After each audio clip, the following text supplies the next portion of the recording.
বুদ্ধৰ অপেক্ষাত একাকী নাৰী। বৰষুণ অহা নাই, আকাশত ঘোৰ ডাৱৰ ভাহি আছে পশ্চিমৰ পৰা পূবলে। আকাশত ডাৱৰবোৰ চালে চৰাইবোৰ দেখি, চৰাইবোৰ চালে ডাৱৰবোৰ দেখি। ময়ো তেনেকৈ দেখোঁ আশা আৰু নিৰাশা। ডাৱৰবোৰ যেতিয়া ভাহি থাকে পশ্চিমৰ পৰা পূবলে।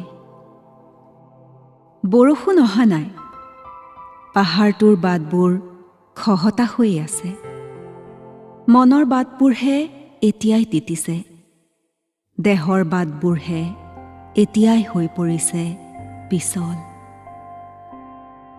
যিমান বৰষুণ নাহিলেও কিন্তু বুদ্ধই পাহাৰটোৰ বাটবোৰ ওপৰলৈ বগাই শিলবোৰৰ মাজত বহি থাকিবগৈ।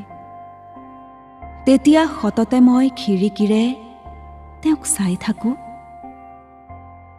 নাঙঠ হৈ বৰষুণত তিতি থকা। তেওঁ কাহানিও মোক নিবিচাৰিলে বাবেই মই জানিছোঁ তেওঁ কি বিচাৰিছে।